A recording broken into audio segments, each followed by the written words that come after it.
I know you have it. Where is it? I saw it when I came in. Oh, it's over here. Here we go. I'm gonna go with Taxi Driver. Okay. Taxi Driver. You cannot go wrong with this film.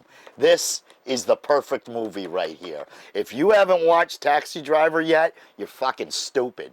Because this right here, this is like Martin Scorsese's, as far as I'm concerned, still his opus. Another one, Goodfellas.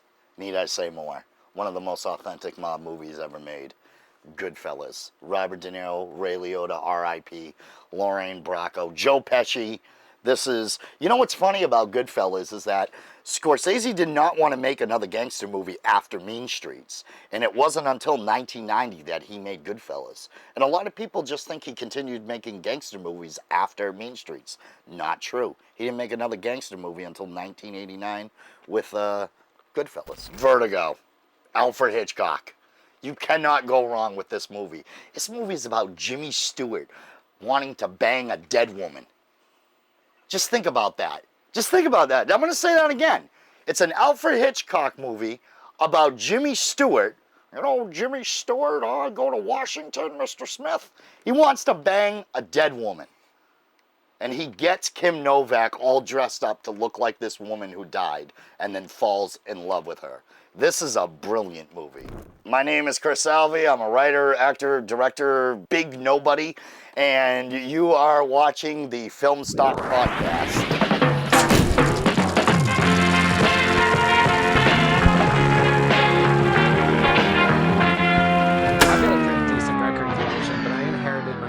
Record collection from when he was like, 14, 18. Yeah. And I think 75% of what he used to listen to, I'm like, this is where I get my bad musical taste from. Oh, really? Like, I've got 25% of my musical taste being like, oh shit, like people would be happy to get that recommendation, but then I've got like this 75%. I got this except me. Well, that's how I feel with all my records. And my father, he has an extensive record collection too. And so I feel that, like, I like a lot of music that either A, nobody knows about, or B, nobody likes. Like, I like all the 50s music. I like all the 60s music. I think that's why so much of it shows up in my films, is because I'll just take music from, like, my record collection. I won't go and search for a song to put in my movies. No, you're just pulling from... I already hear it. Yeah. I hear music before I even finish.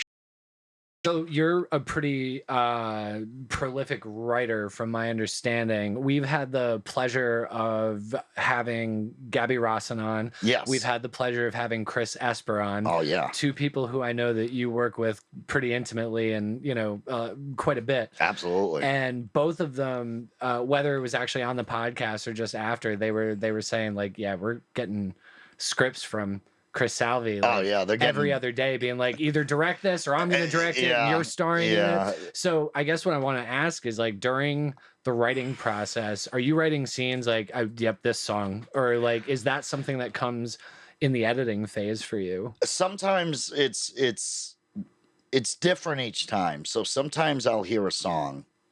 I won't even be writing a script. I'll just hear a song. Yeah. And then I'll imagine something to it. Or I'll remember something that also happened with that song.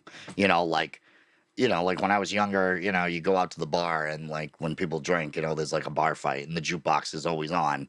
And I'll remember, like, oh yeah, there was a fight to, Green Green Grass of Home by Tom Jones. Yeah. I have a fight sequence in this movie. I'm going to put that song to it. That's how I always felt. Like, one of my favorite fight scenes that's ever been, like, bar fight scenes that's ever been committed to film is in Mean Streets. When De Niro gets up onto the pool table and he breaks the pool. Mr. Postman. And he's, like, kicking everybody. Starts kicking them. Yeah, dude, that was one of the best. So, like, you have those moments where it's kind of like, oh, you'll remember that time, and it's like, drop that needle. Yeah, I do have a lot of extensive needle drops in my movies. Like, almost all my movies.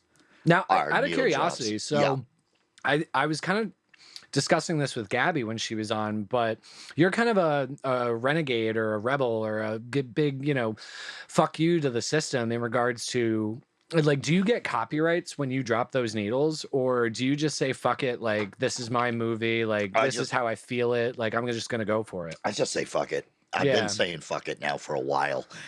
Like in every respect, based on everything that I've seen, like of your movies, like you've got a real, like, I don't give a fuck attitude. Like this is really just what I see, how I feel. Like, is that fair to say, or am I off base? No, that is fair to say. Like, I have to think about it because I don't really think about how my films are perceived or how other people will perceive them. I'm really only thinking about how I perceive them and how I do them and how I film them. And most of the time, like you mentioned Chris Esper, I'll argue with Chris Esper. Chris Esper will really argue with me. He said so. Yeah. And he'll be like, dude, what are you doing? You cannot do this. And I'll be like, fuck you. Well, not fuck you to Chris Esper, but I'll be like, I don't give a shit. We're doing this. And this is the way that we're doing it. So I've never gone after like, oh yeah, I need licensing. I need to be all on the up and up. UMI doesn't need my money. Yeah. Sony Records does not need my money. Universal does not need my money. Those royalties, they go to the record company. They don't go to the artists. Very few artists actually hold on to their actual catalog. Like, I think Bob Dylan just sold his to Universal. For an exorbitant amount of money. That had to be like some kind of tax thing that he did. I mean, Bob Dylan could have retired years ago. He could have, but he was like, see the opportunity. No, he doesn't. Because if you watch his 60 Minutes interview, he's like, I'm still holding up my end of the bargain that I made with the Grand Chief and Commander. Oh, yeah. Dude. This is totally a sidetrack. No, this is a podcast about film, but I am particularly obsessed with Bob Dylan. So am I. He's one of my favorite artists. And in that 60-minute interview, that's when I formed the opinion. I think something happened on his train ride to New York. I think he did make a deal. Because he got to New York and he blew up. Like, he took the world by storm. He did. Like, there's only like magic or universal cosmic energy that can do that. And I feel like his never-ending tour is almost like a big fuck you to the person that he made that deal with. Call it the devil, call it God, call it Buddha, whatever. Yeah. I think that he's like, yeah, my end of the bargain was, I'm going to be famous. But you can't collect on that until I'm dead. I do feel he does have like a Robert Johnson, Tommy Johnson thing going on where it's like, because, when he showed up in Greenwich Village in 1961, nobody was doing what he was doing. No. And it's actually really funny that you bring that up because I am a big fan of this one musician. She's a singer-songwriter. She's one of the first. Local or somebody that everybody would know? Nobody knows about this girl. Her name is Connie Converse. Okay. And she was a singer-songwriter in Greenwich Village in the 1950s. Okay. And she was writing all these songs and singing all these songs that she wrote. And she was kind of banging around the village for a little while, but she never actually cut an album. Because this is like 1953, 1954, way before the folk scene in New York like blew up. Okay. With like Pete Seeger and the Seekers and, Peter, Paul and Mary and Dave Van Ronk and all those people. I'm so happy you just said Dave Van Ronk. I love Dave Van Ronk. So many people don't know who he is. Oh, yeah, absolutely. Dave Van Ronk. I was just listening to him on my way down here, the Teddy Bear's Picnic and Mac the Knife cover that he did with a jug band.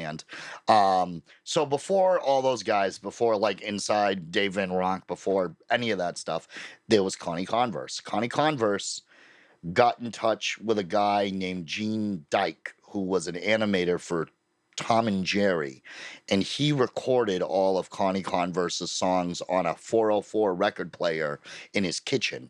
So she has all these songs that are not on an album, but on this record player. Well, Connie was so ahead of her time that a lot of people told her, they're like, yeah, we can't sell this singer, songwriter, whatever it is that you're doing. And remember, before everybody, before Joan Baez and before all those people, she was doing this. So they didn't really understand what she was trying to do with her singer and her songwriter career. So she eventually gave up songwriting, and then she went to go live like kind of a normal life in Ann Arbor, Michigan. I believe that's where it was. And she began to kind of grow despondent with everything that happened to her. And I can only imagine how she felt when Bob blew up. If she had doing the exact same thing. Doing literally the exact same thing that she did. And her lyrics are kind of very Bob-ish. Like they really are before Bob. Like, well, which Bob though? Because Bob like had 60s, like early, like because there was the break with bringing it all back home. Not bringing it all back home like Bob Dylan. Like we're talking like early, like Woody Guthrie inspired Bob. Like Percy's song and Fare Thee Well. He was a friend of mine. He was a friend of mine, that sort of thing. You know, it wasn't until he got to like, I think what, like 66, 65, where he was like, the telephone cord is ringing off the hook and I'm on a motorcycle in the shower. Like he got to, he got like that, he got to like that Ballad of a Thin Man, Rolling Stone, crazy Visions of Johanna. Those crazy leopard skin pillbox. It takes a, what is it? It takes a train to laugh. No, it takes a smile to cry, but a train to laugh, something like that. Yeah. It started with all these crazy titles. So she kind of sees him doing his thing, and what ends up happening with her? Here's what happens with Connie Converse. So Connie Converse was always kind of like a depressed individual. Okay. Nobody really knew if she was like, she never really had relationships with people. No one really knew if she was gay or straight or asexual or what the deal was, if she was ever happy or sad. So in 1974, she gets a job at a journal, like a Washington Journal, I think it was, or something like that. The journal goes out of business and she decides she's going to leave.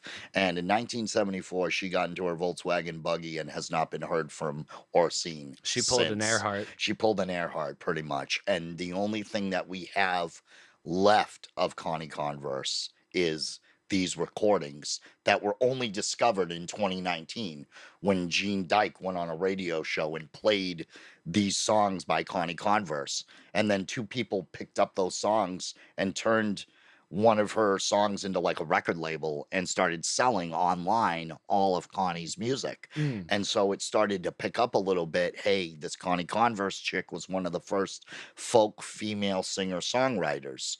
But again, she's not a household name. Nobody knows anything of her. And I always thought that her story was interesting. And I started writing a script about her. I literally was just about to ask you. I mean, what that's a story in and of itself that could be told. It really is. Is that something you're still pursuing? Absolutely. Or? It's going to be one of those like Orson Welles' Other Side of the Wind type deal. Hell yeah. Where it's like, before I die, I'm making this fucking movie. Yeah. It's kind of like what Gabby did with Lois Weber with She that's Who the Dared. kind of vibes that I was getting the way you were talking about it. I kind of feel the same passion that she had for Lois Weber, and like clearly you know so much about her. Like, yeah, and I think she's a story. And like that time period too, it feels like it's just meant to have like a camera on it. And it is meant to have a camera specifically on like Connie, because Connie was such a unique personality. I mean, it's very much a mystery on where she is and if she's still alive. Or is that how you would approach it? Is like, where did she go? Or would it be the kind of thing where, and you don't have to give too much away because I know you're still in the process of writing it, but it seems to me like your in would almost be like, I feel like you'd want to be with her and then discover who she is as like all this music's happening around her. So I'll explain it like this. Spoiler alert. And I'm okay with giving it away because it's only a first draft. Okay, please don't give away anything you're not comfortable with. All right, no, I will. Right. No, I'm comfortable with giving this away. So my script ends. My script is very short because, again, there's not a lot known about Connie. There was only recently a book that came out called To Anyone Who Asks, which is the beginning letter of her. They call it the goodbye letter. Not a suicide letter, but she wrote it to her family going, I'm leaving. After the journal closed down. After the journal closed, and I think she needed money for a hysterectomy. Okay. And so she wrote this letter, this goodbye letter, and the beginning of it is To Anyone Who Asks, and that's what the name of the new bio book is.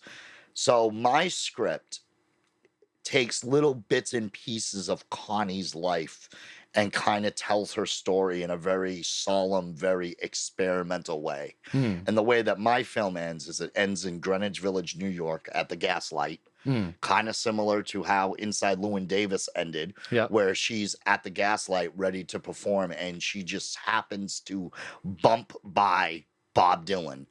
And she leaves right before Bob Dylan goes on stage to play No More Auction Block for Me, which was the foundation song for Blowing in the Wind. Okay. And she overhears him a little bit, like singing.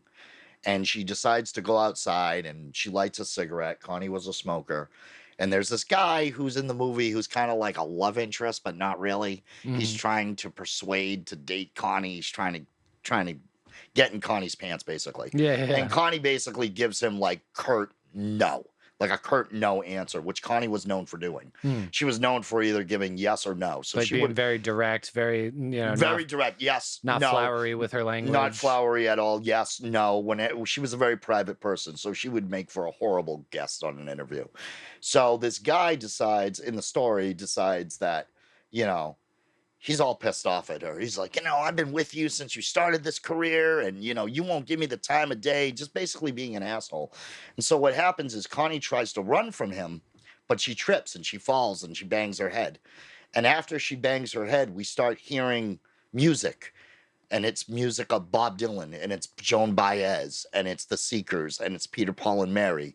And she sees this future of folk music blowing up, but it doesn't include her. Oh, that's tragic. And so she wakes up, and she just grabs her guitar, and the way that I ended the script is that she just walks down this dark alley in New York City, and she just disappears.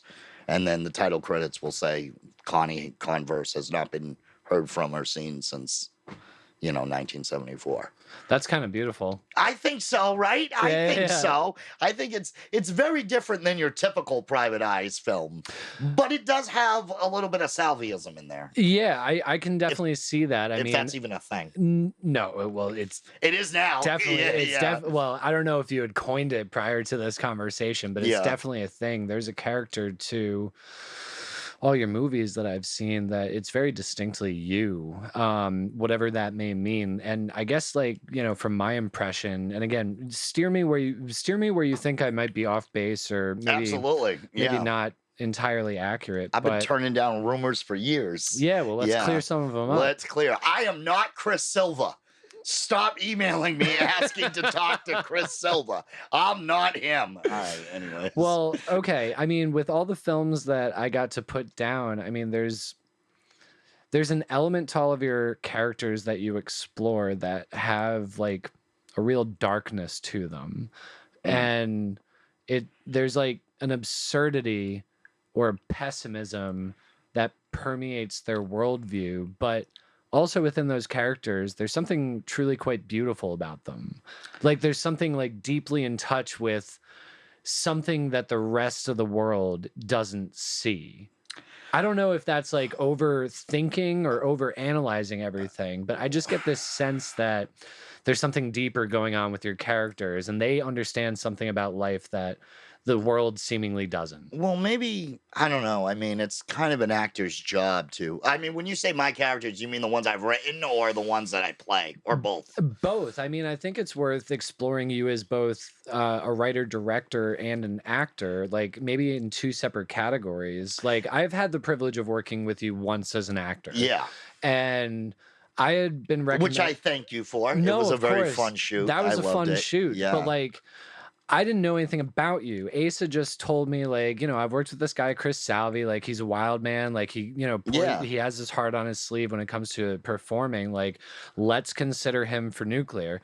So we did the audition, and I was just fucking blown away. Like, there was, like, you have a way of connecting, and it's something that I think a good actor does, where it's like, you're not just saying the words. You're not just like, there's no vanity in it. Like, you in the audition were, I mean, your character was like the curmudgeon-y neighbor. Oh yeah, well that's like, me. But like the heart of the character that we wrote was, he's kind of the curmudgeon-y annoying neighbor, but he genuinely cares about the neighborhood and not disrupting the ecosystem. And I didn't have to give all that to you; it just came naturally. So you as the actor, I feel like you can tap into something. You always have this ability to tap into like the emotional truth of the thing, while also bringing along kind of like a good.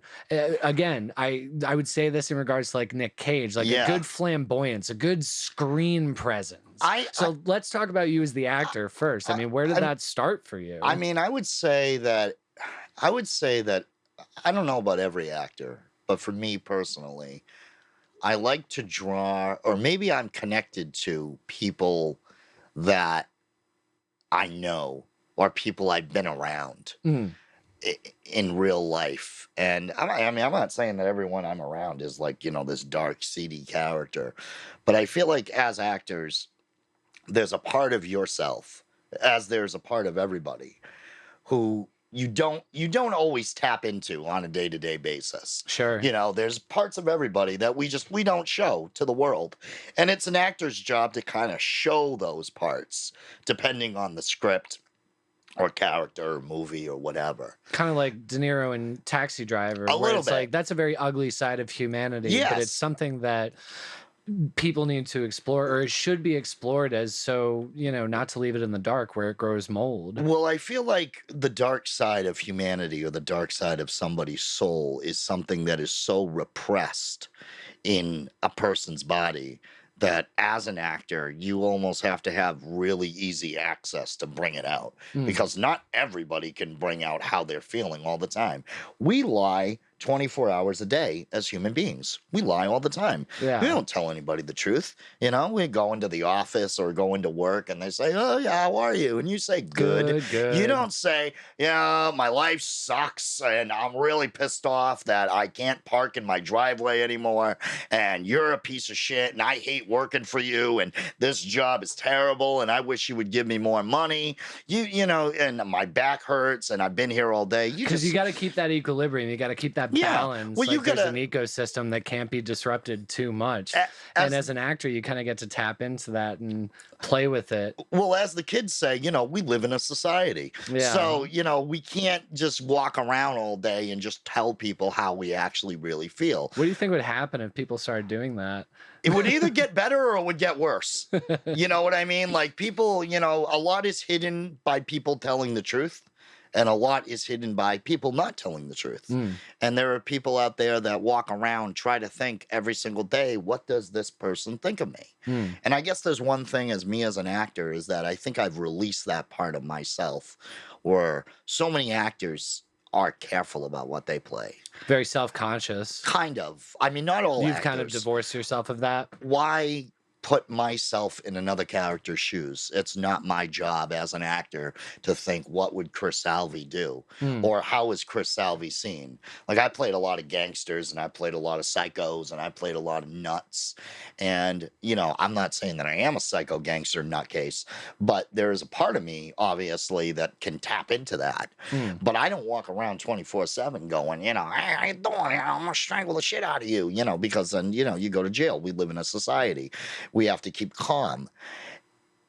Is it better or is it worse for an actor to think about that? I don't know. I've divorced, like you said, I've divorced myself from it. I don't think about how I'm perceived as an actor anymore. I think that's a good thing. I think personally that's a good quality for an actor to have, though.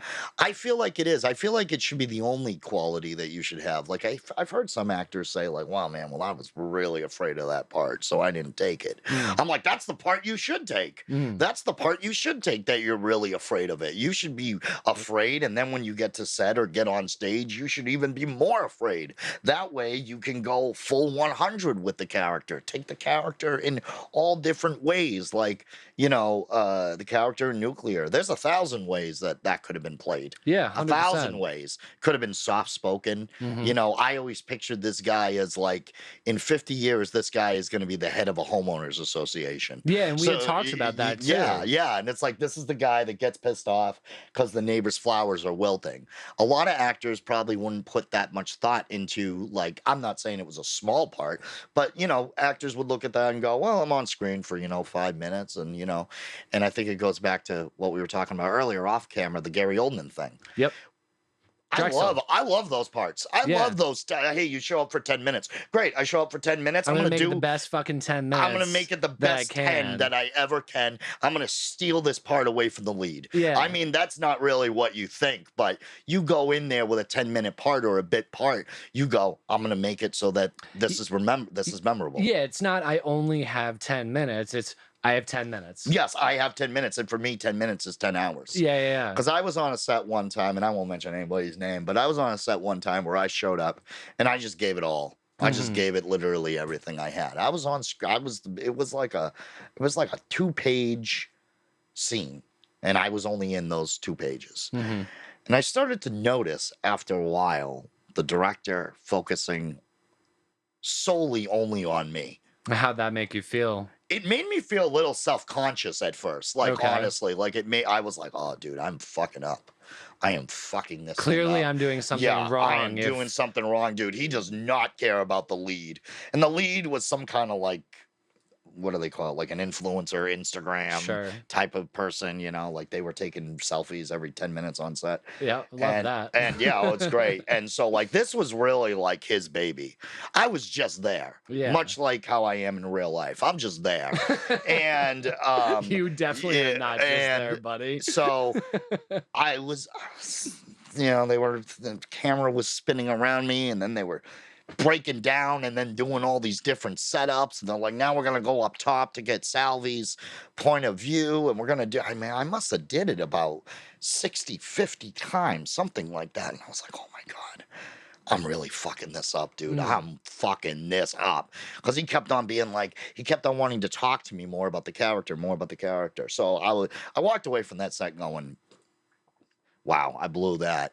And I ran into the director a couple of years later, somewhat recently, like maybe like a year ago, 2 years ago. Okay. And all he talked about was like, dude, I didn't have enough coverage for you. Yeah. I wanted so much of what you were doing. And that's probably why he made you do it 50, why 60 he made times. it. He's like, I can just milk this. He's like, I did not want that to end. Yeah. He's like, but the lead actor is pissed. He is so mad. He is pissed off at me. And in that scene, were you interacting with the main actor? Yeah. Okay. But they got maybe 2 or 3 shots like of his coverage.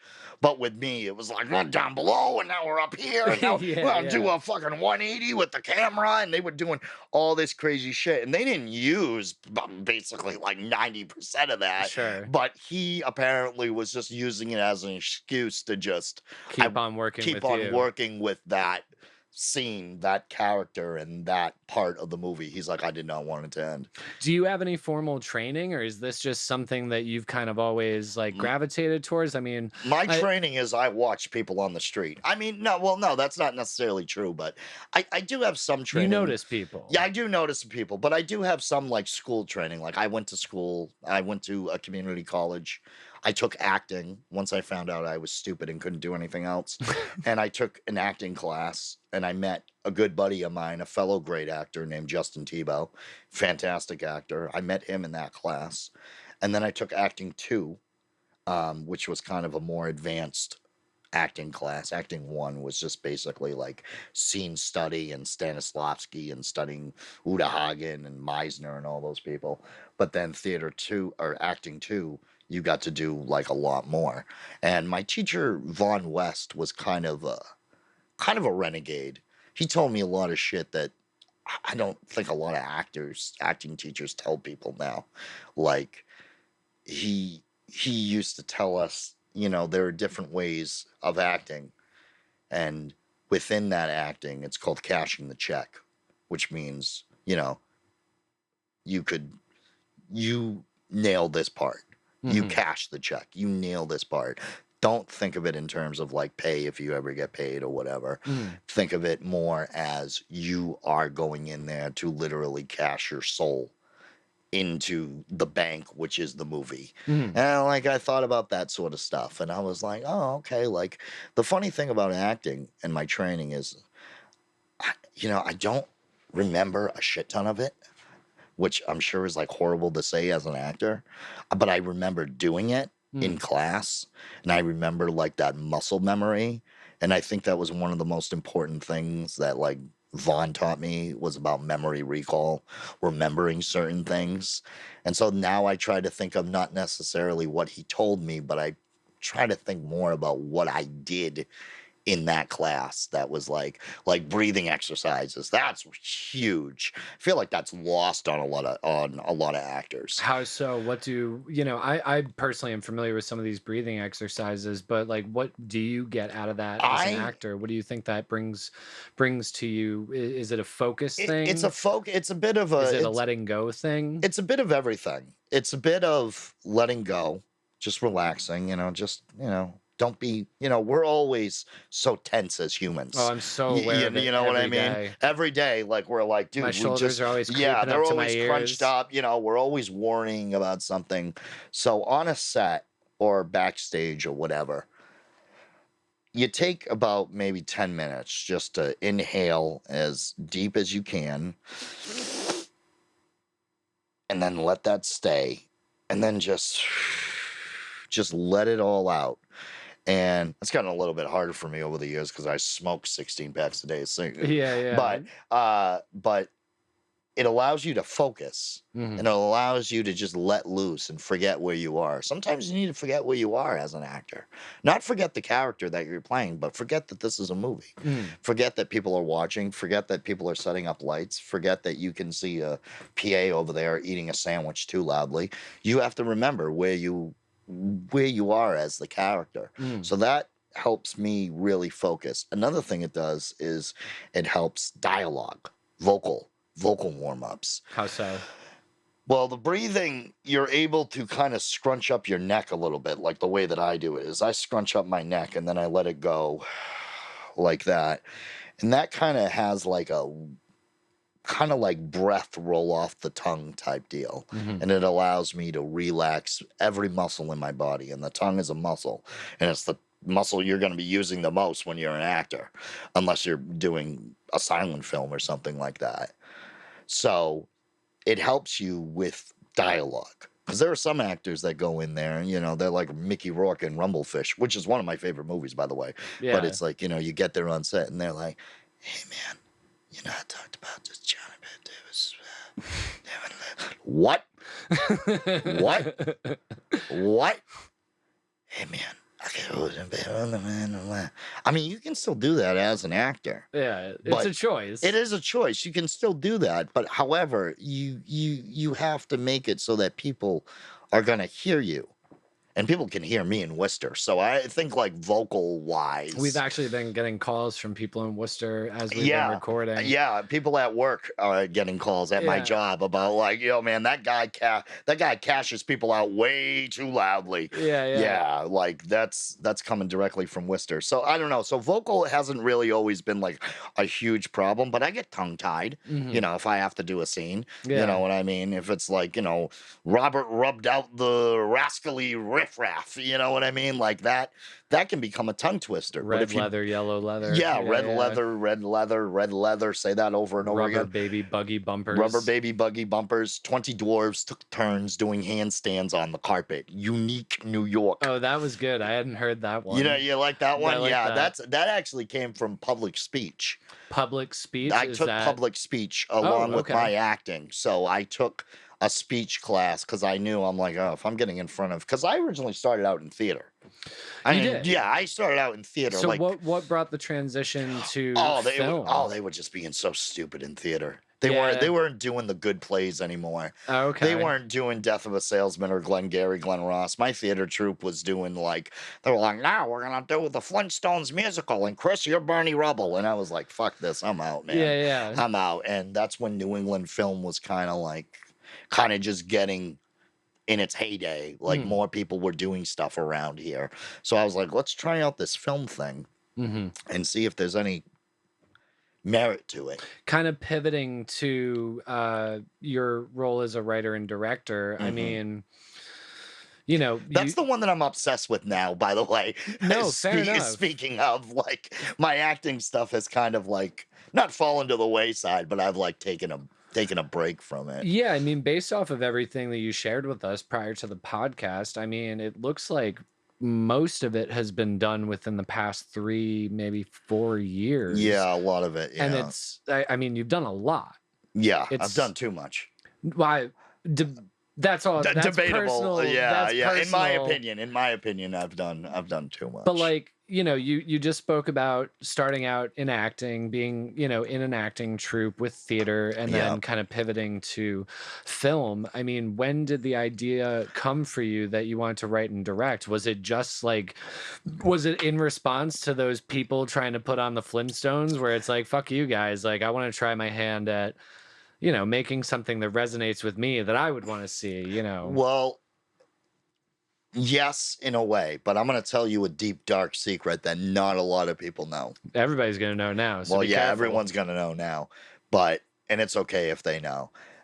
I went to school to be a filmmaker. You did. I did not go to school to become an actor. You took acting classes in service of being a filmmaker. In service of being a filmmaker. But I went to school when I was younger, and I would watch all the old movies on AMC and stuff. AMC was just coming on back then. And I would see all these old movies like Angels with Dirty Faces and Duel in the Sun and Pat Garrett and Billy the Kid and The Getaway and all these crazy 30s, 40s, 50s, 60s, 70s movies. I said to myself, I said, that's what I want to do. I want to make that. And I went to school originally in college. When I first went to college, I said, I'm going to be a writer, filmmaker. That's what I want to be. And I took filmmaking classes. I had no clue about, I'm like, look at me, man. I'm not an actor. I'm not made out for the, for the bronze or silver screen. You know what I mean? I'm not, no, man. I'm But behind you felt the camera. more confident in your role as a writer, director. I felt like I was going to actually graduate and be like, I'm going to be a filmmaker. That's exactly what I'm going to be. And we'll let some other idiot in a monkey suit jump around in front of the camera. Because where I am, this is me, man. This is all I want to be. It wasn't until a friend of mine told me, said, you can take an acting class and get credit for it. And I was like, okay, I did some theater. I can understand that. I can understand, actors, sad, happy. Blah. I can do all that. But when I took the acting class, I just got the bug. Yeah. And I just drowned myself in knowledge with acting. I mean, it does become infectious. It really does. It becomes more infectious when you first start out as an actor. I feel like it becomes more infectious than when you start out as a filmmaker. Well, starting out as a filmmaker, Jesus, I mean, I've made 5 short films in like 4 years, and before that I made like very non-professional short films. At the starting out process and even up till now, like being a director is a thankless yeah, it definitely is. At least people forget you're there sometimes. Oh my god, yeah. And you're still working on the fucking thing. Yeah, 8 months later. Yeah. But like with being an actor, especially in theater, I did that for many years. Yeah. And there's an immediate hit. Oh yeah, I mean, if you're doing it live, yeah. you're responding to the audience in real time. You know if it's working, you know if it's not working, and then at the end, when the applause hits, it's like, oh, we know that worked. We did it. Whereas with filmmaking, with being a director, it's almost like a masochistic pursuit, because even if it does. Like, even if it becomes what you thought it would, like you finish with picture lock, and you're like, I love it. It's exactly what I thought it was going to be. You could show it to, 100 different people, and you're going to get like 2 people who might respond to it. Yeah, who might be like, yeah, man, this is good. I mean, the funny thing about, like, it's funny when you're an actor playing, with me playing both sides in front of the camera and behind the camera. When you're done as an actor, everyone's like, fucking, that's a rap on Salvi, man. And fucking everyone, that's a rap on whoever. And people fucking clap and they light off fireworks and they fire guns. And sometimes they'll give you a cake. Yeah, they'll give you a cake, and they'll be like, thank you for coming here, and they so appreciative of your time. So great. We love you so much. People just get so excited and they erotic asphyxiate themselves in excitement. And then when you're a director, it's like, people are like, here he comes. Here she comes. Yeah, here they come. They're coming. But then when you're done, and you're like, all right, I think we're wrapped. And everyone's like, yeah, that's great. That's fantastic. But you wanted to pursue that. Is that like a sadomasochistic side of you? I wanted, probably, maybe. But I didn't know about any of that. I knew that I just wanted to make stories. I just wanted to create stories. So I took writing, screenwriting, then I took filmmaking. Then after filmmaking, I took acting. And I had just this side of me that just wanted to tell stories. And I guess as an actor, I am still a storyteller. Oh, yeah. But as a filmmaker, I guess it goes back to that, what your original question was about like dark characters and the seedy side of people and all that stuff. I think that's what really interested me the most when it came to filmmaking is I want to tell these stories about these people that I know. or these people that I see, these dark, broken, homeless people, these people that are doing crimes just to get by, you know. Well, with the stories, and we don't have to go too far into this if you don't want to, but even prior to this podcast, with you, speaking about your time living on Washington Street. Oh yeah. It's like, those images kind of sketched into your head. I wonder, Well, it's like you see something like that and you can't help but wonder, like, what happened before this moment and what's going to happen after it, and maybe exploring it that way. There's a lot of stuff from my childhood that I might not remember correctly. Yeah. But I do remember that it happened. Yeah. And growing up in, like, the Leominster, Fitchburg area, Fitchburg especially, you see things. And they might not necessarily be exactly how you remember it, but you do remember this certain thing happening. And some things stayed with me a lot longer than my mom always says. Why do you remember everything bad? Why do you remember just the bad things? Or that didn't happen, or I don't remember that, but I know that they did. And for some reason, these absurd, dark things just stay in my memory. I don't know why. Like, I don't know what led up to those events. I don't know why those people acted those ways. Like, I remember when I was about, I don't know, I wasn't living in Fitchburg at the time on Bemis Road. I remember some guy trying to rob the corner store, which was directly next to my apartment, and him running down the street and him falling and tripping and just the money going everywhere. And him trying to pick it up. Like, I remember that. I remember some kid threw his toy into the middle of the road just to see it get run over, and it caused a pile up. Oh yeah. And I was not that kid. But yeah. but I remember that. And I remember just banging around and hanging around, like, certain areas of where I grew up, and just having all these kind of rough and tumble stories. Yeah, well, not even, like, I remember good things. Like, I used to go out, ride my bike, hang out with my friends. Some of it was like Leave It to Beaver.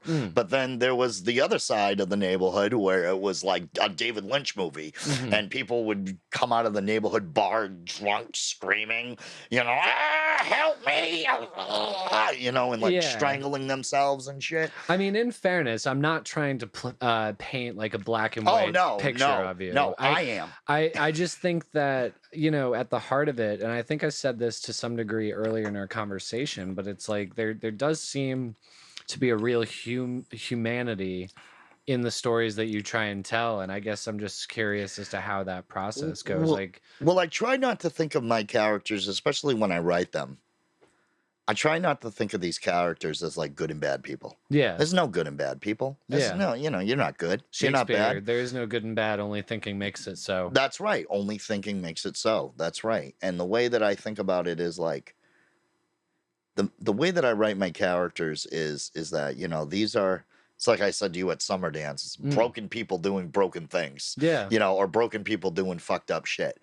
But I think at the heart of it, we all have done fucked up shit. And we've all done things that we're afraid of, or not proud of. That we're not proud of. And it's just, I just so happen to focus on those people who do it again and again and again and again and again. But they might do it again and again and again as a way to earn money or provide a living, or, just because who they are, society has told them, well, you're a bad person because you steal, or you're a bad person because you lie, or you're a bad person because you cheat. And I think that the characters, the darkness that exists in them is sort of like, it's almost like I guess it goes back to the whole fuck you thing. It's like a fuck you to society. It's like, okay, well, if I'm the bad guy, then I'm really going to be the bad guy. You're going to really turn me into the bad guy now. And I don't think they think of themselves as bad guys. I don't write them like bad guys. I think of them as almost tragic. Like, speaking of Shakespeare, they're tragic figures. Hearing you speak about this, and, obviously you picked Goodfellas and Taxi Driver here. Yeah. I can't help but feel like you either have been influenced or feel a strong affinity for a filmmaker like Scorsese. Absolutely. Who does the exact same thing. Absolutely. Even the character of, Henry Hill in Goodfellas, it's like, Oh yeah, he's a bad guy. He's a to bad say, dude. Fuck Yeah, you. But it's yeah. like you're watching the whole thing and you understand where his head's at. Oh yeah, absolutely. You understand why he's doing Yeah. it. You can empathize with him 100%. You absolutely can, and there are people like that in real life where it goes back to what I call it's all I know. Yeah, It's all I know. This is how you write I characters where it's all I know. It's all they know. It's like there's a film that I did. I don't know if you ever saw it. Some people saw it. It's called 1059. Yep. It stars a fantastic actor, Mark Powers. Mark Powers throughout that whole movie is just a guy who works for a loan shark who delivers money. That's all he does. You know, he's not really a violent character. He's not really an angry character. And it's his wife who tells him, look, you're a criminal. And you have been doing this for God knows how long, and you are not willing to change your lifestyle or your occupation. And I'm sick of it, and I'm leaving.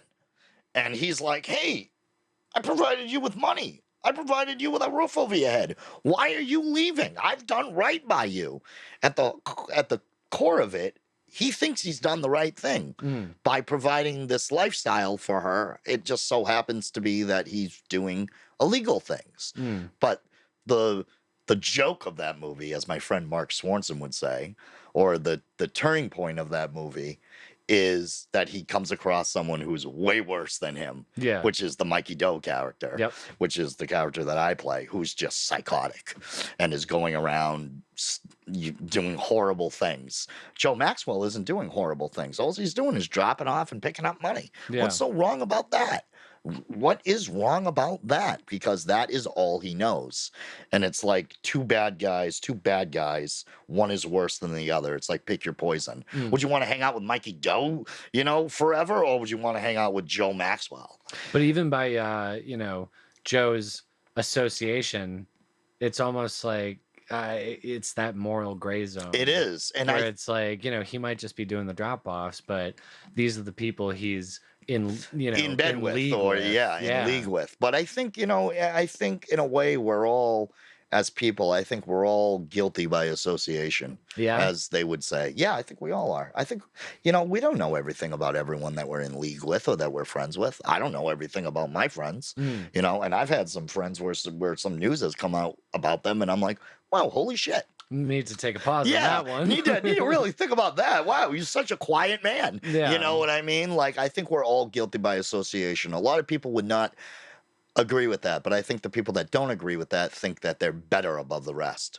And nobody is really better than anybody. He who is without sin cast the first stone. Yeah. Nobody should be throwing the stone. Nobody should be throwing the stone. Yeah, we are all sinful. So what was the writing process like? Actually, what was the whole filmmaking process like for 1059? Like, was that one of your first? No, that was not one of my first, actually. So here's the deal. So when COVID happened, I went nuts, as did everybody. And yes. I'm here with you, brother. And I'm okay with letting this out now. When COVID happened and when isolation happened and when the lockdowns happened, I did not know, because I'm sure you remember, people talked about, we're never going to be able to film again the same way. We're never going to be able to make movies the same way. We'll never be able to be in another room with another actor. It's all going to change. The whole world is going to change. It was almost like sound was just invented. The whole system's going to change, man. I was not ready for that. No. And I said, if we're going down, if this whole scene is going down, I'm going down the hardest and best way I can. And I took my government stimmy money and I made 4 films in 2020 the only way that I know how, by the secret ingredient is crime, by breaking all the protocols. Werner Herzog, education. Pretty much by breaking all the protocols, not telling anybody about it, being in the same room with actors. I just got a bunch of actors together and I was like, look, man, we don't know what's going to happen here. Are you willing to, do this? And 1059 happened to be one of those films in 2020 that I made. Actually, I think by that point it was 2021. Sure. And I just wanted to do a movie that kind of was 2 different stories in one film.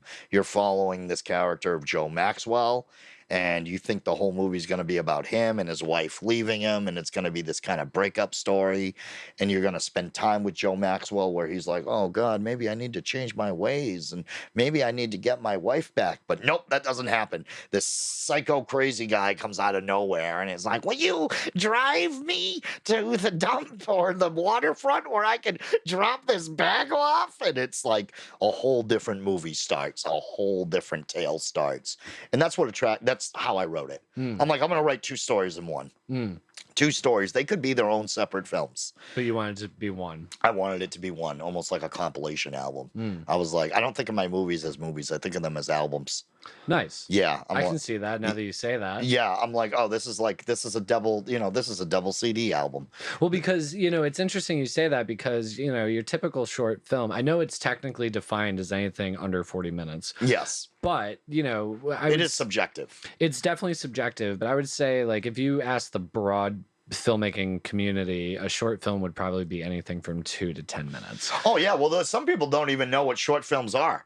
People outside the industry. I tell people, I'm like, yeah, well, I've made a couple of short films. And they're like, oh, that's cool. You mean it's not a film? Yeah, that's cool. Like a commercial? Yeah, I get that a lot. Yeah, like a commercial or like an ad? Yeah. I was once introduced at a I don't know what the hell it was. It was at some gathering or something, not filmmaker related. But they were like, Kris Salvi's here. Kris Salvi makes short PSAs for Oceanography Institute. And how does short film translate to that? Yeah. Because that's what the general public kind of assumes, they believe. They have no clue. On a funny side note, somewhat recently, about a year ago, I was making a movie called Machine Gun Town, and I had to go to the city of Worcester to obtain permits. Was that your first time obtaining permits for a film? No, it was not. However, it will be my last time trying to obtain. No, don't tell me that. Don't tell me that. I'm on locations. What? No. I'm in locations. I'm sorry. I got to them and they were there's a couple of cities that I'm cool with. Yeah. And they're cool with me. And they're wicked down. Some people that work in the Worcester, I don't know, City Hall, we'll call it. They had no clue what the word independent meant. Sure. They were telling me, they were like, you're going to need $1 million in insurance. You are going to need we're going to need 500,000 up front. I'm like, I'm a short independent filmmaker. And they're like, we get that. We understand that. We're going to need $1 million in insurance. Because well, where were you looking to film? It's looking to film in a park. Yeah. A park. No, that makes sense. Park. And they wanted you're going to have to pay off the DPW. Yep. That's $7,000 right there. You're going to have to pay off the police. That's another $6,000 right there. I told my producer, I turned to him, I was like, fuck this, man. We're not doing this. This guy has no clue what the word independent short filmmaker means. In fairness, though, I don't know much about the story. I've seen the trailer and it looked like a very violent film. It is a violent film. However, that scene was not all that violent. All I needed So it was just one scene. It was just one scene. All I needed was an actor to just walk across a park all bloody and collapse. But again, I didn't want people flipping out and being like, smart. What the fuck? There's a guy dying in fucking on Park Ave in Worcester or wherever the hell we were going to film. But we tried to tell the Worcester City Hall, we're like, we are not Hollywood. Actually, this is really funny. One of the people in City Hall gave us, he I don't know what he did. He worked on some Hollywood movie, and he gave us a card, and he was like, next time you're in Hollywood, tell him to call me. I'm not going to say the name, but I know exactly who it is. I'm like, okay, so you know what I was dealing with then. Like, well, I come from a little bit of a different background on this, though. Yeah, you might be legal. I have a little bit more legality to what we do, and I don't even mean legality. I just mean we have a budget. Yeah, that's what it comes down to. So the productions that I've worked, that's why I was kind of like wide-eyed when you said, applying for permits and not liking the city of Worcester, because in my experience, Worcester has been nothing but film friendly, but I think they've gotten used to Hollywood showing up there. And I hate to even say Hollywood. There are certain, this is also an interesting point of topic that I'd like to, expound upon. But, yes. You, from my understanding, come specifically from the independent world. Yes. I kind of straddle both lines. I work in what you would say New England Hollywood. Yeah, yeah. And, you know, there are certain things that come with being on a professional set that really make life easy. You know, you're talking about that one shot or, you know, one scene with a girl bloody collapsing in a park. Yeah, guy bloody. Yeah. That, like you said, it could turn it could turn something very simple into something very hairy for you if, you know, people call the cops. So being able to go to Worcester on, you know, a multi-million-dollar project and being like, yeah, we've got insurance. Like, here's our COI. We're good. Yeah. You want a police detailed there? Yeah. That's fine. No Let's problem. hire them. And it just gives you a peace of mind. Whereas like when you're an independent filmmaker, you really do, and I don't say this lightly, you got to go the Werner Herzog method, where it's like forged documents. You have to. You got to be able to pick your battles. You have to. And there have been some people that I've had some union crew people and some union actor people on my very tight independent film budgets. And do you learn from them? Do you ignore them? I don't ignore them. But I'm going to do things the way that I'm going to do them to get the shot that I want. Yeah. And if that includes not paying the city off and not getting permits because they're giving me a bunch of red tape, I'm going to do it the way that I'm going to do it. So if you don't mind me asking, how did you go about did you end up filming that scene? We ended up filming that scene because I went back to, I should have never gone away from it, but I went back to Old Faithful, which is the city of Gardner, Massachusetts. Gardner's great. They are very film friendly with me. Very film friendly. Extremely film friendly with me. I know the guy, I think his name is Josh. He's like the film liaison person. I think that's his name.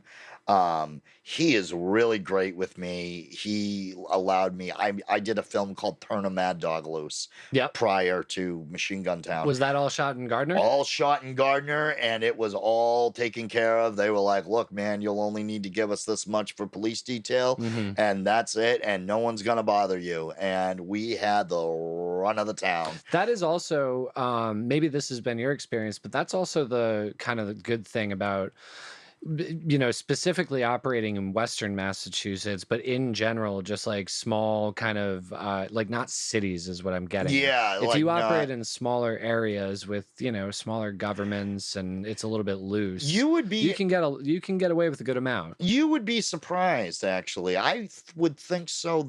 I would think the same thing. And like Gardner, yeah, I mean, that's a small city. Fitchburg's a small city. Leominster's a small city. They're different than Boston and Worcester and, you know, Springfield. But they're like in the middle. So they're in central Massachusetts. So they're like surrounded by all these small towns. But you know what? I've gone to some of those small towns. And they've been like, no, that's not happening at all. No way, Sonny Jim. You get a little too conservative. Yeah, a little bit. Yeah, that ain't happening, man. Like they got the straw hat and the pitchfork and everything. And like, you know, you go to a town with less than, you know, 50,000 people in it, you know, they're like, you know, no way, not happening. But I can go into Boston with my camera and with my crew, and I can film 4 or 5 scenes on Main Street, not get bothered at all. Just be under the cover of darkness. Nobody comes after me. I film in a small town without notifying somebody. All of a sudden, the cops are, hey, what are you doing out here? What is this? Oh, you're making a movie film, huh? Yeah, well, my brother made a movie film once. He's dead now. You know, show me your paperwork. Get out of here. Like they're bored. They're small town cops and they're bored. Not saying that all small town police are bad, but Gardner was one of those cities that he was open to just whatever I wanted to do. That's awesome. I was like, I want to do this. I want to film a homeless man down on a corner part of the city, and he's holding a gun and spitting out liquor, and I don't want people walking by thinking this homeless guy is, you know. Alex worked on that film. And he can even tell you we had the run of the town. Yeah, like the guy was like, yeah, man, that's totally cool, and they put the police detail there and all that shit. It is a fine line to walk, because in the independent realm, obviously you're working with a limited budget. You're working with crew members who are either working for free or next to nothing. Yeah. And, you know, it is a passion project. But there's this like weird fine line. Again, I kind of straddle both worlds. So it's like there's part of me that wants to be like, fuck the permitting. I can't afford it. Fuck the insurance. I can't afford it. Like, it's a camera and people playing make-believe. Let's just do this. What are we even talking about? That's right. Yeah. But then there's the flip side to it where just going through the proper channels, man, it just adds such a layer of legitimacy for your make-believe. Like, can I tell you a fun story? Yeah, absolutely. So we did a short film. It was called Wash Me Away. Okay. And this was, I don't know, 8 years ago now. And, you know, we had a bunch of locations. And for the most part, it's like, you know, drama about a guy and a girl. The girlfriends abandon him. Yeah. But it ends with like this big finale. There's a huge fight at a bus stop between the new boyfriend and the ex. So we knew, like, the directors of that, they wanted to go full on violent. Like, they wanted a bloody beatdown. Yeah. So me being in locations, I'm like, okay, like, this is a good location that you guys want to film at, but given the nature of the scene, I think it would be good to pony up some money to go to the city. We were filming in Providence. Oh, okay. And I was like, I think it would be good to go to the city, talk to the police chief, and see what he thinks. Yeah. They understood that we had very little money and no insurance, but they were willing to work with us. They're like, That's listen, cool. We will give you a detail. Yeah. I don't know if they gave us a reduced rate, but I think they were like, we'll give you the minimum, like, hours, and we'll just give you that legitimacy. Yeah. Everything was going smoothly. It was perfect. The 4 hours with the police detail is up. And let's call it midnight or 1 a.m. Yeah. He leaves. I don't think it was more than 5 minutes later, a cop rolled up on us mid-scene. Oh, really? And me, I'm such a fucking idiot. You're like, hey, how are you? Yeah. No, dead serious. I approach him. He's like, I didn't even notice. He had hand on his gun and everything. He was approaching us. And like, I'm so used to talking to cops in the film industry that I didn't think twice about it, especially because our police detail just left. Yeah, you're like, hey, here's my card. No, I walk up to him and hand out, hey, officer, how you doing? Get your fucking hand away from me. Turn around. Oh, yeah. He thought we were filming like bum fights. Oh, bum fights, yeah. Oh, and yeah. It took us like a good 10 minutes to convince him, no, this is all legitimate. Let me pull up my emails, like receipt. I'm surprised they didn't notify their buddies. Us too. Yeah, I'm really, because those, those cops, they're worse than a sewing circle. But my point being, it's like, it's so helpful to have a bit of legitimacy behind you. I've definitely had, like I said, more as of recently, I've been taking kind of like the legal steps. If I know I have the budget, and if I know that I can, again, this scares the shit out of like most people who come from that legal side. I tell them, I'm like, look, man, I know I can get away with shooting this scene here. I absolutely know I can. The look in your eyes as you just said I can. Yeah. I tell them that. And I think that look scares them because they're like, oh, it's almost like a serial killer. It's like, oh, fuck, this guy's done it before. He's serious. He's serious, dude. Like, he's done this before. And I tell them, I'm like, I know I can do this. Yeah. And they tell me, they're like, no, you can't do it. I know I can. No. I know I can. Yeah. I know I can. And you're either with me or you're not with me. And if you're not with me, get out of the way. And if you're not with me, then get the fuck out. Yeah. Because I'm not here to fucking babysit you. And if you're gonna get scared, you need to go somewhere else. But also setting expectations, I think, and I want your opinion on this, but I think on independent films, call it shorter or feature or whatever. Yeah. I think it's important to set expectations. And one of those expectations with your actors and your crew is like, this is the budget level we're working in. Here is what I, as a filmmaker, am willing to do. Yeah. If you're not comfortable with this, I don't think this project's for you. Even though you might be the most talented DP, even though you might be the most talented actor, sound, editor, whatever. Here's what I'm willing to do. I need you to meet me and match me. Yeah, well, absolutely. I mean, I like to think that I'm very transparent about what I bring to the table, and I go, look, there's no money here. You're not going to get famous doing a Kris Salvi movie. You're not going to even get rich. You're not even going to get that exposure. But if you want to come on board with me, who has no permits, no permission, and just shooting this renegade 1960s low budget NYU style, cool. And you clearly have gotten... I don't know why. I don't know how. Like, I really people don't. Who clearly love that kind of renegade mentality. I'm surprised I was able to bag Alex. Yeah, You know what I mean? Are you talking about Alex Ace? Yeah, Ace. Dude, Ace has the renegade fuck all attitude. Yeah, I noticed that when he's on set, man. When he's on, I'm surprised that I was able to like bag him. I have two people that I rely on for my short films. Yeah. One of them is Ace, the other is the more level-headed Jimmy. Oh, okay, yeah. Ace is always down to just be like, fuck this. Yeah, like we're going for it. I'm pretty sure I've told him like a couple of times. I'm like, no one knows we're here, and they're not gonna know we're here. I think that happened on like Mad Dog. Yeah, and he'll be the first one to be like, yeah, he was like, he'll just give you the nod. Yeah, he doesn't even need to say anything. It's just the nod, and you know he's in. He's like, all right, man, all right. Like he knows, Ace knows what to expect when coming on a Kris Salvi film. Everybody all kind of knows, but at the same time, it's like. I always think of myself as like Milton from Office Space. Yeah, I got canceled 5 years ago and no one ever told me about it. You know, like I did all this fucked up shit and no one ever told me. You know, no one ever said, "Hey, Kris, you know, you can't make films here anymore." Yeah. You know, you're doing everything the real renegade indie style.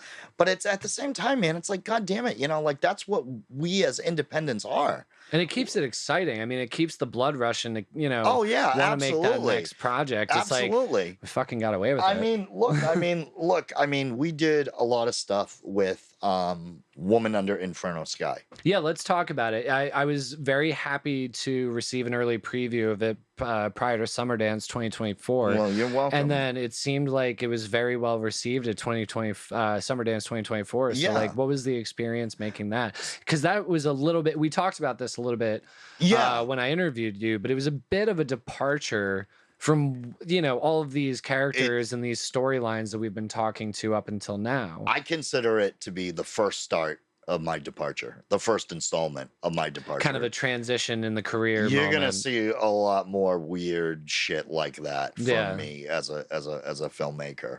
But that film, at least in terms of, while we're on the topic of locations, the locations that I wanted to shoot that film at, I knew I could do this without anyone finding out. Like the opening scene is a giant field literally in the middle of nowhere. And I told my crew, and I told, you know, my AD, Jimmy Jackson, who's a great guy, you know, I told him, I said, look, if anybody finds us, they're looking for us already. Sure. Because there's no way someone's going to stumble upon us where we are. We're there at 6 o'clock in the morning. No one is going to. And what are they going to say?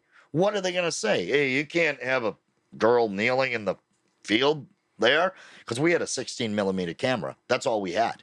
We just had 16 millimeter camera for that opening scene. Wait.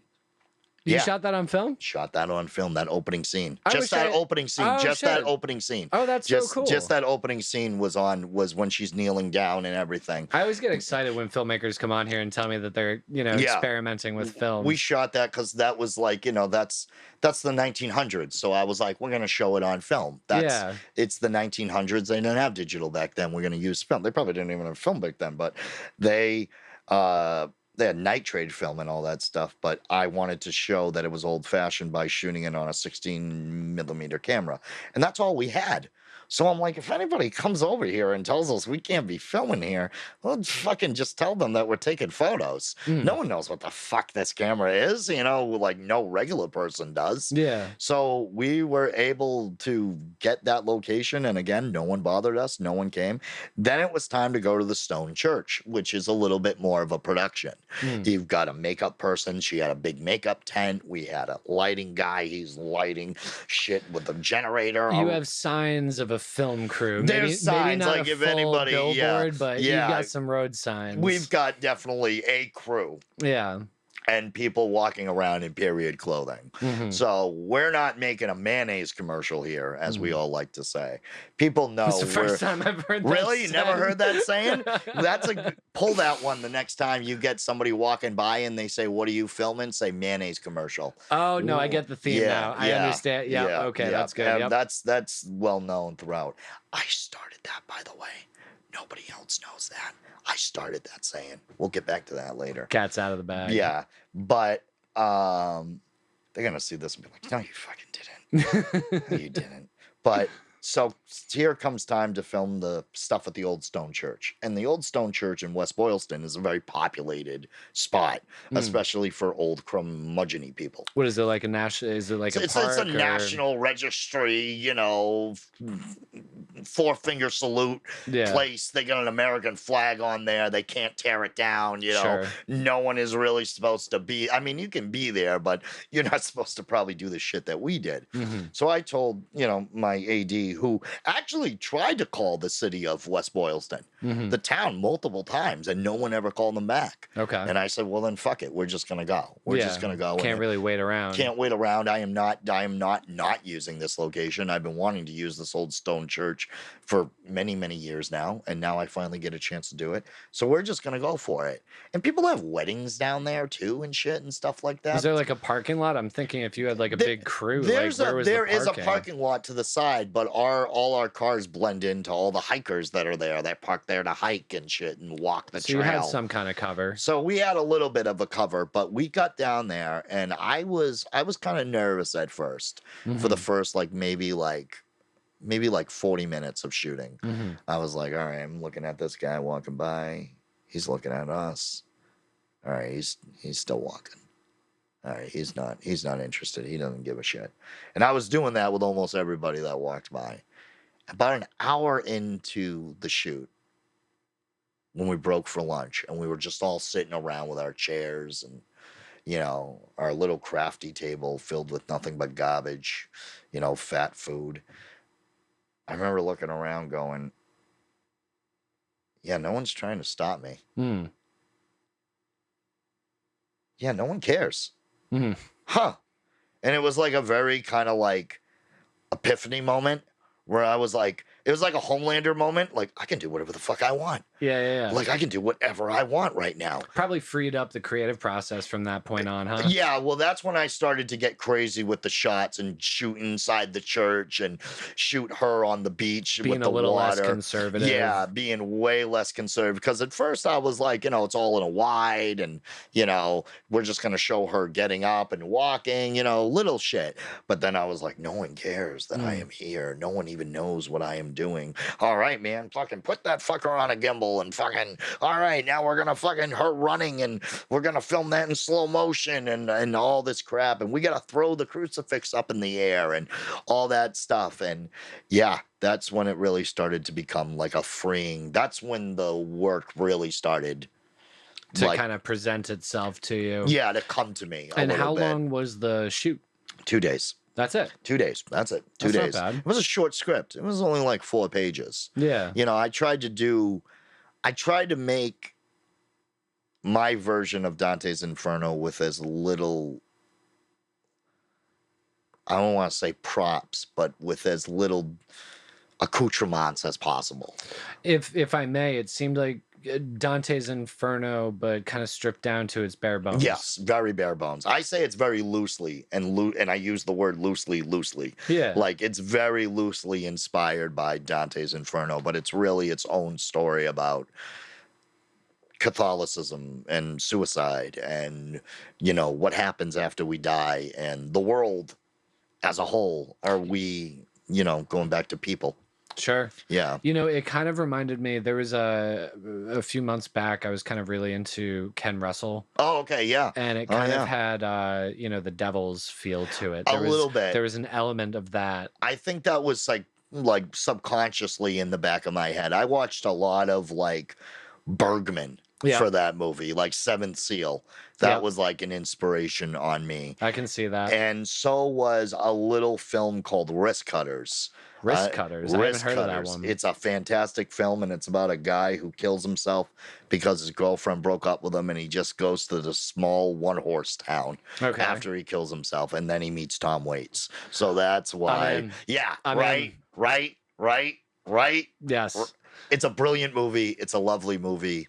It's great. So I was very much inspired by that, and I was very much inspired by Joan of Arc. Passion of Joan of Arc by Carl Theodore Dwyer, which is why there's all those close-ups of her eyes, because of Maria Falconetti, her expressions were you can't match that. The close-ups in it were beautiful. I think so. Yeah. I mean, there was a lot of beauty in that movie for what it's worth. Yeah, I think so. Well, thank you for saying that, because I tried to show that as much as I could, like that this is at the heart of it, like a very beautiful film, even though it is about suicide and death and, turning on the faith or questioning your faith.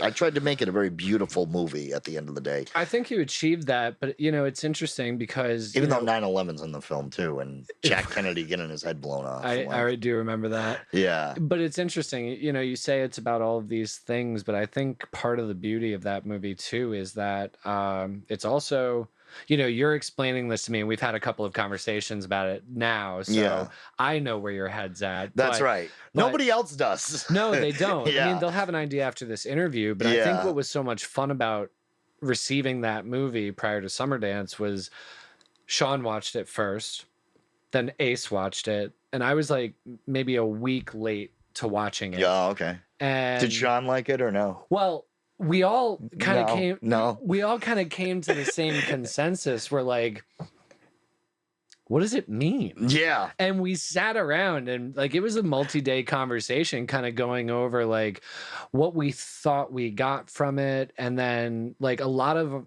I won't speak for them, but a lot of my assumptions about Ace, it. Did Ace like it?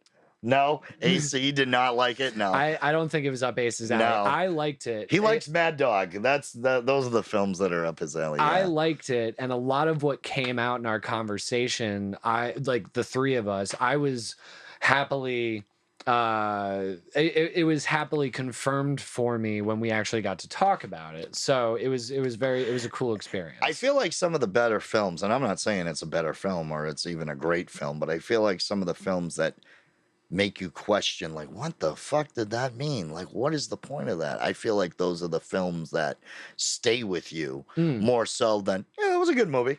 Oh yeah. I would much rather have a film that kind of, and to that point, I've been thinking a lot lately about something Kubrick once said. I think it was to the degree of movies should be a lot more like music. Yes. In, the way that they kind of move you. And I think that absolutely this film does a really good job at that. Honestly, even if it didn't make sense, even if there was no deliberate purpose behind it, I would have enjoyed it just because there was a musicality to it, and there was kind of there was a feeling that something was going on, and I could kind of touch something inside. Well, thank you for that. I really appreciate that. I really honestly do, because it is. I don't blow smoke. I know you don't. Which is why I decided to come here. Which is why I inside, because so many interviewers, as you do. Yeah. And they don't know anything about your work. They're like, so how long you been in the wrestling industry?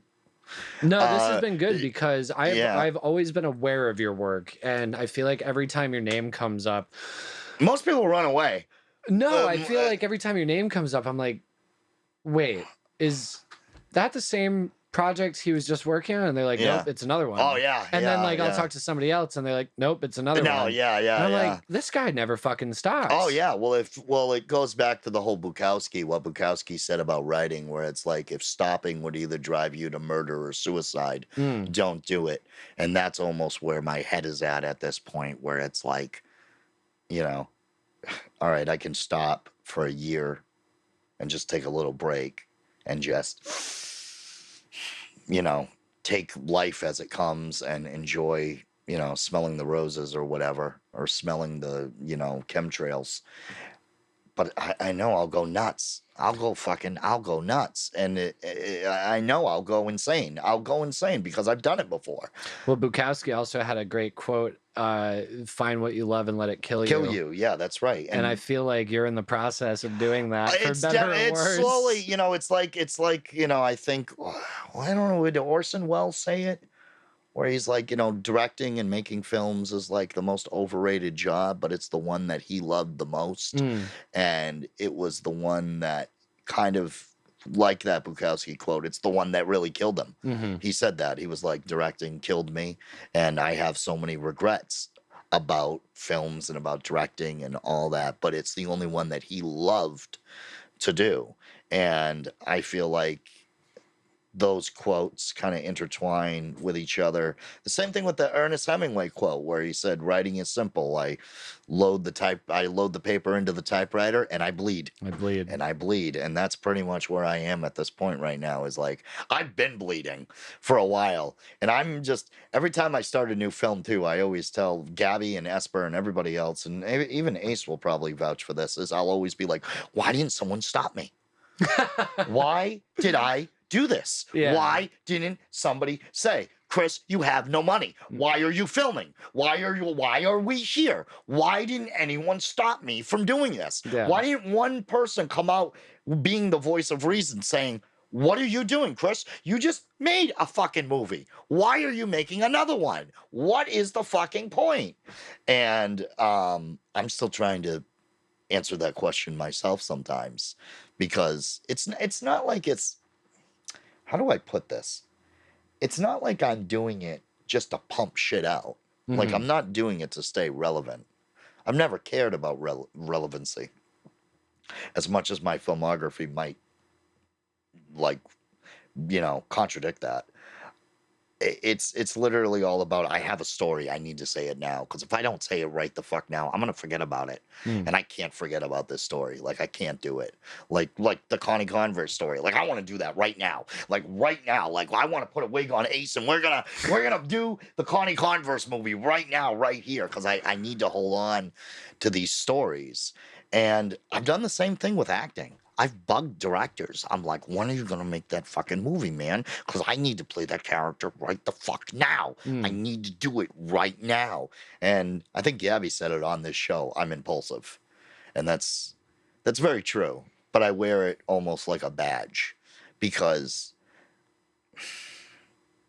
I'm going to switch a little bit to the depression side. But to me, there's nothing sadder than seeing a filmmaker who I know has been in the industry for a long time, and they've been saying for 10 years, I'm going to make that film. I'm going to make that film.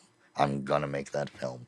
And they've been saying that, and they have nothing to show for it. They have no script. They have no movie. They have nothing. They just have ideas on paper, not even on paper. They just have Facebook posts. I'm going to make this film. I'm going to start production on this. And then they never do. And I don't know. I mean, maybe it's ignorant of me to say, but I don't know what stops those people. We have more technology readily available now than ever. We are almost in a renaissance when it comes to filmmaking. We have cameras on our phones, though I'm a little bit of an elitist when it comes to that. If you're making a movie on your phone, you're not really making a movie. Sorry. But we do. The option is there. The option is there. The technology is there. You can go to a public access house, and yeah, sure, the cameras there are like, 20 years old, whatever, 15 years old, but they work. You can still make a movie. Why don't you? And I always hear the same thing. Oh, well, it's expensive, and, I don't really know how to do it. And it's like, well, stop talking about it then. Well, the recurring theme that has been pretty much on all of the guests we've had so far, almost none of them knew. Almost none of them knew what they were doing. Oh, yeah. When they started. Well, that's the. You just have to. You just have to know. Well, ignorance is a director's greatest weapon. Yeah. Ignorance is a director's greatest weapon. I don't know how to shoot this scene. Go for it. Go for it. Do something. Do something. I have no money.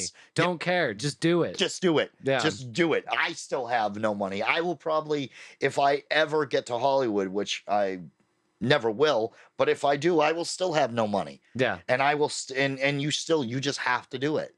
You just have to drag everybody down with you. So if you were to give a young filmmaker watching this advice, what would it be? Oh, don't listen to me. Don't listen to Matt. Do legal things. Do things the right way. Don't be like me. Look at me. You don't want to be like me. You want to be like me? You want to skip town because, the cops are after you because you forgot to pay them, for their detail, their precious detail. Don't be like me. But I mean, you have to look at everything you've done with, where all the filmmakers are their own worst critics. But oh, yeah. I can't imagine that you look back on everything you've done and regret doing any of it. I don't regret doing it. I know you said it earlier, like, why did I do it? Yeah, but it's not. It goes back to what you were just saying, where it's like, you know, the only thing that makes you more depressed than anything is a filmmaker who's got ideas and never did them or achieved them or went for them. And you know what? I was that guy for the longest time. I really was. I think we all were at some point or another. But it is something that if you are a filmmaker and you have a story to tell, and you really desperately want to tell this story, you know, you really, really need to tell this story, there shouldn't really be anything stopping you. So I guess my advice, even though the worst kind of vice is advice, but if you are a filmmaker out there and you are watching it, and you do recognize me from the wanted poster at the post office, I'm going to tell you that you just need to go and make your film. You just need to go and do it. Just go. Every town has a public access. Did you know that? I did. Every town has a public access. You can go there for, I don't know what it is, $10, $5? It's cheap. It's cheap. And you can become a member of that public access. The kid who shot Banana Movie, Sam Cohen. Yeah. Banana Movie. Let's give a shout out to Sam Cohen. Sam Cohen shot his entire film on just rented equipment. You can rent it. It's insane what you can do now with cameras and mics and all this shit. You know, I know a filmmaker, and I will not say his name, but he writes these 5-minute, 10-minute short films. And he's a good writer, and I like him. He's a great guy. But I'll ask him, when are you doing this film? And he'll say to me, the most ridiculous thing that I can ever think of, well, you know, I'm just waiting, you know, till someone gives me $50,000. Oof.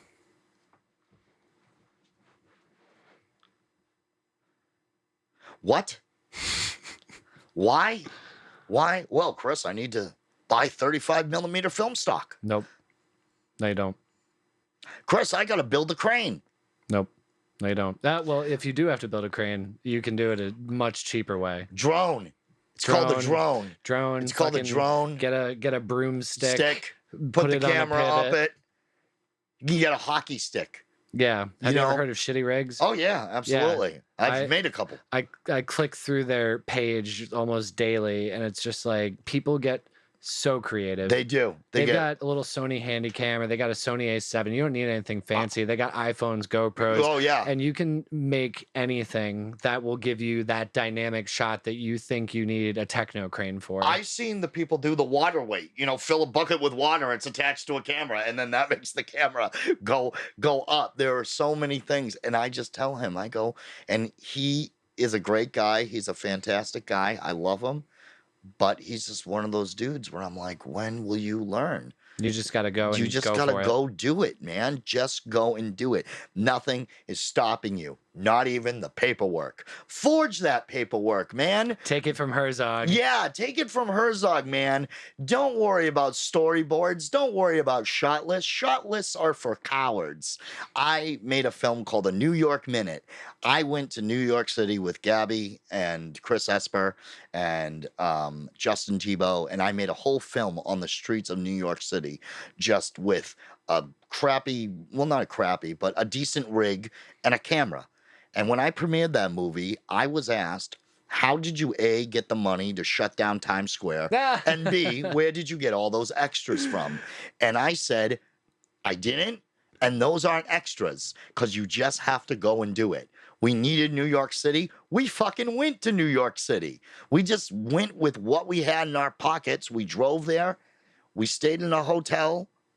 If you got to stay out on the street to shoot your movie, stay out on the street to shoot your movie. Do what it takes. Do what it takes, man. Like, I'm going to say something right now that's going to be probably highly controversial. Film is dying. Film is dying. Creativity is dying. We need your young voice. We need all the great independents to come together and make fantastic stories. Don't worry about what Hollywood is doing. Don't worry about that industry. Make your own industry wherever you are, either here, Nevada, Bakersfield, California, in the middle of nowhere at a truck stop. Make your film. Do what you need to do. We need new voices. We need new blood. No one wants to hear Kris Salvi for the next 20 years. I would be honored to hear Kris Salvi for the next 20 years. But, buddy, I think that's a really good place to wrap this up. I think so too. I think that you are one of my favorite people to talk to. You've got so much personality. You are really, truly an inspiration with the amount of stuff that you do, the way you talk about your love of films. And I'm really honored to have you on the podcast. Well, thank you very much, Matt. And I have to say, I know I've said it before, but thank you again for Nuclear. Thank you for casting me. Oh my God. Thank you for the wonderful postcard that I still have in my house. Hell yeah. I love it. It's great. It's hanging on my fridge.